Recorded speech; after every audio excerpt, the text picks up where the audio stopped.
Last episode, we built our first rocket and made it to the moon. And speaking of the moon, I actually found out you can have water on it. You just need to oxygenate the area. So all that took was returning to Earth again to fill up a temporary tank in some buckets, and then getting frustrated that EMI was too big on my screen, so I disabled it, not realizing it would take away the button to re-enable it. So, I had to leave the world, re-enable EMI. It was still too big, so I changed my graphics settings. I hate changing my GUI settings. Back to the moon, of course, and then we go in there and put the water down. All that to say I can breathe on the moon now without a spacesuit. Oh, and also it turns out I didn't have to do any of that because you can just waterlog a block and it works, but don't tell anyone because that's cheating, okay? But now we're back in home sweet home because we have a new project to work on. Tom Simple Storage kind of ate my rocket ship last time, and it's still not here even after all that. I even downloaded EMI just to make sure it wasn't like an item bug or something. Nope, it's gone, and in order to protect this fresh new shiny rocket, I say we upgrade. QiO is Mekanism storage solution, and it's quite a bit better than Tom's. For one, it relies on drives, not physical storage, and it's completely wireless without the use of this ugly beacon. And since it has redstone adapters, exporters, and importers, we can actually easily import our stuff from the moon. And I know Tom's can also do wireless import and export, but it's confusing, and I don't understand it, so I hate it. Just an eensy little issue. These are polonium pellets. That requires a nuclear reactor.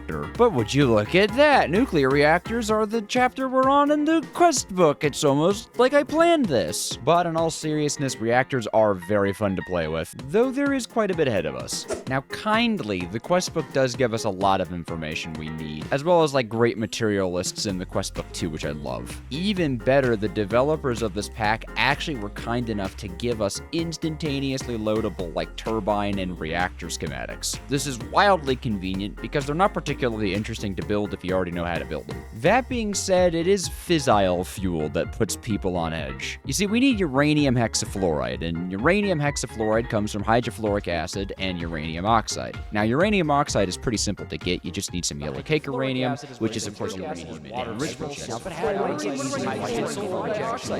Everybody knows that. I have no idea what that guy's talking about, but you don't have to worry about it. Fissile fuel definitely looks scary when you break it down like this, but to be completely honest, it's just a step-by-step process. All we need is a little space, and I know exactly where to go. Think about it. What's better than a cute little homestead on the side of a river? Than a cute little homestead housing an illegal nuclear power plant in its basement? I'm in my mad scientist era, and I feel like this is gonna serve as a perfect suspicious little elevator right into the depths. There is a good mechanical reason to be so far away from my base. These reactors tend to get a little bit splody if you make them unhappy, and that causes a lot of radiation poisoning, which is generally bad for the human body. We are gonna need a pretty considerable amount of space, so let's get digging. Where's my drill? Where's my drill? Drill? No, you can't take this from me. No, it ain't my drill! It ain't my drill! No! Curse you, Tom Simple Storage! Anyways, oh, you can't enchant it in this thing? There we go. I'm not doing villagers again. But don't tell anyone, because that's cheating, okay? And I am very tired of my items being destroyed by Toms. I suppose this could be called taking the nuclear solution. His machines definitely don't take up a small amount of space, so I'm hoping this is big enough? I think any self-respecting mad scientist would start with the elevator, right? Surely they would. I think I got the pole length correct here? Did I actually? Nope. One too many. And everybody knows that evil villain elevators are tastefully slow, so I think just a regular water wheel will cut it. Is that tastefully slow or painfully? That might be painfully. Okay, should have just sped it up, and we can test on the frequency of reactor casing, because obviously. Lick. Yeah. That's tastefully slow, I think. To make sure that no one else has access to it, we need buttons so that we can make this linked controller. And with that, I should be able to encode this, and then... Well, I didn't program it right. Need a powered latch. I do love Create Redstone. So now, when I press this, the latch will flick. There we go. Okay. Yes, gaze upon my taste for slowness. The link controller is great too, because it's like one of those car keys that opens your car before you're actually in it, because if I know I'm coming into the evil lair, I could just start dropping the floor already if I need to be moving quickly. And now with a slight speed up and some beautifaction, this elevator is looking pretty good. Perfect for escapes. Now for this empty mess. Because the reactors are so finicky, I say we build them first and then decorate, which is definitely going to take a lot of crafting. Steel steel and osmium for turbine casings, lead and steel casings for reactor casings, and we need steel and copper for thermal evaporation casings. So in case you couldn't tell, this is going to take a while. Uh-oh. I thought we had more lead than that. Well, hopefully this 18 more ingots will be enough. Wishful thinking, wishful thinking. Oh, that's an annoying recipe. We need 3 of these. These control rod assemblies are the reason we actually needed this dash. And for this size of reactor, it looks like we're going to need 5 of them. So we're pushing into that dash supply. And we're definitely going to run out of lead. Well, I suppose now's as good a time of any for another mining trip. Now that is a decent amount of lead. And I found an enchanted golden apple. Tuck that away for later. Now this reactor on its own doesn't actually produce power. You need this wind turbine component. We only really want polonium pellets, so we don't strictly need the power, but it would be nice. So more crafting for me. I want this structural glass, but the recipe conflicts with Dave's building extended. Well, since a glassless turbine would suck, I'm just gonna actually craft the Dave's glass and then just replace it with the structural glass with cheats. But don't tell anyone, because that's cheating, okay? Okay, that should be it. Actually, no, hold on, I need these big old solar panels. These guys cost just a ton crafting trees. And you know what? Last thing we're gonna need is just a ridiculous amount of aqueous accumulators. More aqueous accumulators than you think. Is a stack of aqueous accumulators too much? Maybe, or maybe it's not even enough. But we are gonna need a huge amount of these component parts too. And now we have them. Now this first structure we're going to do actually needs daylight access because of how we're setting it up. But as everybody knows, all good evil layers have a tail on the surface. So this will be that. This one is going to be our thermal evaporation plant. And I'll explain why we need it in just a minute. It is a delightfully simple system to set up though, so no real issues here. And this should give us some red particles, yep, to indicate it's formed. Now this guy runs off of heat instead of power, and that's actually what we're going to be using these solar generators for. And now we take our first aqueous accumulator, set this little guy up, we're going to give him a component, so in goes water, and out comes brine. You can't see that it says brine, but it says brine. And a trick we can do to make this look a little bit nicer is just replace these guys with a little bit of grass flame slabs, and this will still function. Now we got to dig a channel for the brine to come down to our secret evil layer. Is that centered? No, it isn't. Now it is. Now we can grab our brine and have a little bit of brine action in the depths. I think we'll dedicate this side of the facility to fissile fuel production and this side of the facility to the actual structures. I think I'm going to build them inserted like one into the wall just for style points. Alrighty, either we get red particles when I finish this wall and I'm smart, or I don't get red particles and I'm dumb. Red particles! I crafted a turbine! I'm sure trying to build a reactor from memory won't go wrong at all. Get the control rod assemblies all thrown in there. Actually, I probably shouldn't throw these. And this should be a reactor from memory. Boop! Hooray! Very nice. 2 reactors. Well, no, 1 reactor and a turbine. I think I am gonna include their top face, though. They look a little bit dopey. Now, they're not actually complete, because I don't have their valves, their inputs, outputs, and then the fission logic adapters on this guy, which will actually shut it on or off if it explodes. But that's gonna come once we know where the fuel source is coming in. So about that. We need to start by being able to turn gunpowder into sulfur. Pretty simply, we just need to take an electrolyte separator, we get sodium and chlorine. For this next part of the video, I'm gonna try to refrain from using the actual words to describe these machines. Whoa. What just happened? Anyways, the actual name's really confusing. I'm just gonna try to call them what they do. So this isn't an electrolytic separator. No. It's Sir Splitter II. Because all it does is take one thing and split it into 2 things. So in this case, it's brine into sodium and chlorine. We don't need the sodium for this particular setup. Now, when a mommy chlorine and a daddy hydrogen love each other very much, they create hydrogen chloride. And for that, we need a glorified mixer. It mixes things. Now, Sir Splittington II actually makes another appearance because delicious hydrogen is trapped inside of evil water. So Sir Splittington is going to take water, and with a little bit of power, we'll cleave it into hydrogen and oxygen. And now we have hydrogen chloride. And finally, we take a chemical injection chamber, or pretty much just a furnace if you look at it, and we can now take gunpowder and convert it into power it first, and now we can convert gunpowder into delicious sulfur. Something we should add to it, though, are these gas upgrades, which will make it use the hydrogen chloride much more efficiently. But how do we get gunpowder? Well, that's a fantastic question, audience. That definitely asked that question. Take a crusher, put some flint in it, and it's as easy as that. For good measure, we can even use a bin. Infinite sulfur! You guys still with me? You still here? Do I have to put, like, Subway Surfers on the video? Okay, good. because we're not even close. We need to get our hands on delicious, delicious sulfuric acid, which is going to require a bit of a crafting tree that starts with sulfur. And we gotta make that sulfur rusty by oxidizing it. And after we make our sulfur a little bit rusty, we get ourselves sulfur dioxide, which if you don't know just means it's sulfur and 2 oxygen. But we don't need sulfur dioxide, we need 3 sulfurs. And that can be easily made with the glorified mixer again. All we have to do is get the oxygen from this guy and stuff it into this guy. And with a little bit more power and love, we get sulfur trioxide. We're just 2 sweet steps away from delicious sulfuric acid. First of which is another aqueous accumulator. Power 'em up! And now we just need to simulate rain. You guys remember that old graph they would tell you about the condensation cycle? Well, this is the condensator, but we can reverse it. And reversing it means that it will turn water into water vapor. And what do you get when you take sulfur trioxide and water vapor and put it in a glorified mixer? Sulfuric acid! Let's go! See, that's not so bad. So now that we have sulfuric acid, we're that much closer to uranium hexafluoride.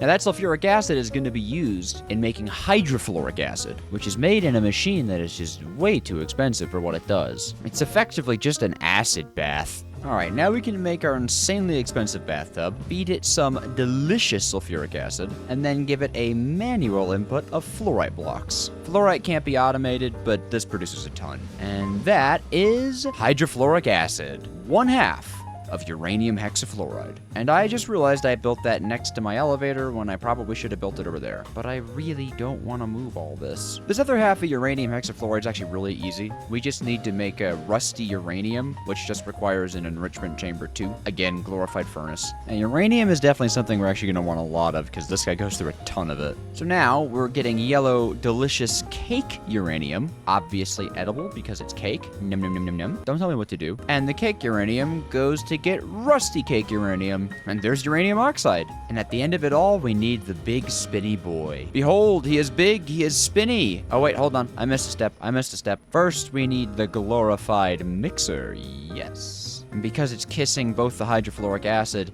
and the uranium oxide, it gets both. And there's uranium hexafluoride, which we then happily insert into the isotropic centrifuge or the big spinny. Oh, you can hear him big spinning. Fissile fuel, baby! Fissile fuel is what powers this guy. He hungry for uranium. Uh-oh. That's a bad sign. I think our power supply just crashed. Well, never a better time to make energy upgrades. Which I kinda should have started with. Ooh, glass. Okay, well, this guy gets some, and it's back to the base. Yeah, I think the 1 power generator we have running right now. Oh, my carrots! It's probably pretty stressed. Now is also a perfect time to run our uranium through ore processing. Oh, jeez, right. Well, maybe it's not such a good time for that. Alright, time to start just slapping these into machines. Shoot, we're out of gold dust. Okay, hold on. Of the machines I have, what do we... Wow, these guys are backed up. Okay, let's do a little stint here to get an alternator. Hopefully doubling our effective power gen will give us that edge we need. Surely 1 will be enough, right? It better be. It's definitely gonna have to fill buffers first. It does not look good. And that is such a huge hit to our stress units. Okay, but with uranium and crushed gold, I should be able to make more energy upgrades. I think we're stable? Yeah, everything looks stable now. Not this guy. Let's get this going. So as I said earlier, he doesn't actually produce power all on his own. It's actually this guy, the turbine, that does. We'll need some pretty high tier pipes for this to work, but we can take a reactor port, change it to output coolant, have a turbine valve, and connect the two. And because we're going to be cooling this guy with water, it'll pump steam into the steam turbine. And the water is why I have 60 aqueous accumulators in my inventory. And before I go too much further, let's just make sure we're going to be chunk load safe here. And honestly, not too bad. Oh, that's unfortunate. Just a piece of the multi-block steps out of a chunk. Well, we wouldn't want that sploding on us, would we?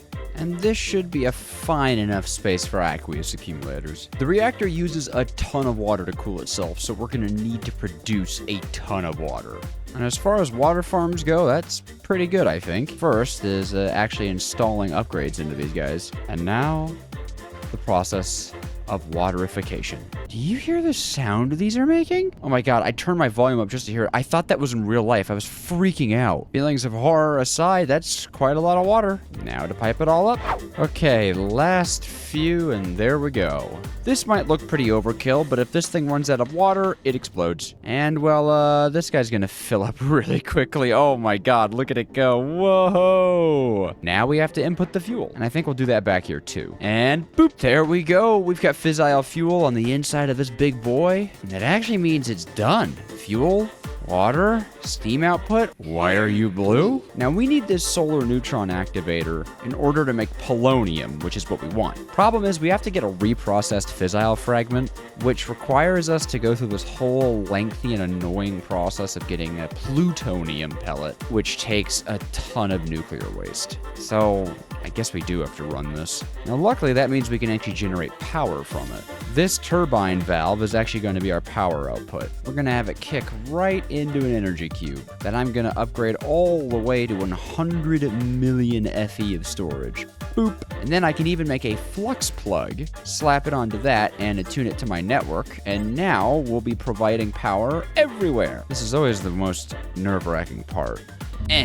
Oh, there's the annoying sound. And there we go. You can see that we are now performing a nuclear reaction. Hey, whoa, it's me, future Dejojo. Yeah, the next, 15 minutes of footage wasn't very interesting. Mostly I just had this thing running for a while in order to just craft this one item. This one item here is what I wanted to craft. It needs skylight access, so now it has it. And if you're wondering what this is, well, it's a nuclear waste barrel that you can see as decaying or spent nuclear waste. See, Mekanism likes to add realistic radiation. So if you break an object that has radiation inside of it, congrats, your world is irradiated. But nuclear waste and spent nuclear waste can go inside of these guys, where they'll decay 1 millibucket per second. But now that this guy's just about done, we can finally move him, and I can show you how we get our polonium pellets. So this is the output for nuclear waste from our reactor, which we're going to funnel right into a solar neutron activator. It's then going to convert that into polonium and push that into here with some water, as well as fluorite dust. Now the only thing we have to worry about, of course, is these barrels having enough of them, because this guy's just going to be creating a ton of spent nuclear waste. But I can just line these barrels up 6 in a row like that, grab some pressurized tubes, and connect them up like this. And hopefully that means we'll have enough of these to kind of manage the amount of waste we'll be intaking. Oh, but there's only one way to find out. Oh, and by the way, the circuit behind me will shut the thing off if it's going to explode. Right now I've got it turned on to its lowest setting, just so we can make sure we're sitting steady on everything.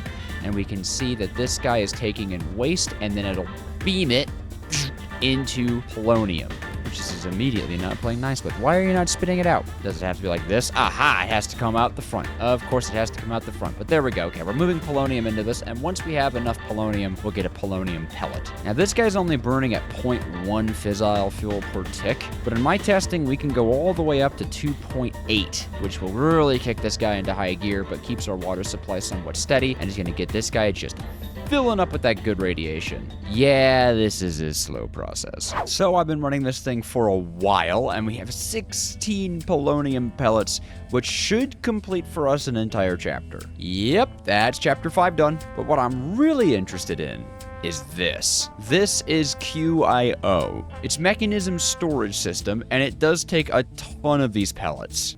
This isn't even nearly enough for what we need, but we can get started. There's a lot of weird stuff we have to make, like these teleportation cores are a part of it, and then these personalized, chests or something, but it's a decently powerful storage system. My biggest gripe is it doesn't seem to have an external storage function, so we're kind of stuck using the drives only. And every one drive costs a polonium pellet, and every drive above that costs 4 drives. So the highest drive that we can make right now needs 16 pellets. That's literally all I have. But we can make ourselves a QiO drive array. Now the coolest thing about this guy is that it is just wireless forever. So I can set a private one called Dejojo and just check that off, and there we go. Any other QiO thing that I set to Dejojo is mine. Anywhere, anytime. No beacon beam necessary. I can access our items with the QiO dashboard that I can just literally place anywhere, so it can go on this wall. And as long as I set the frequency to Dejojo, I now have access to all the items that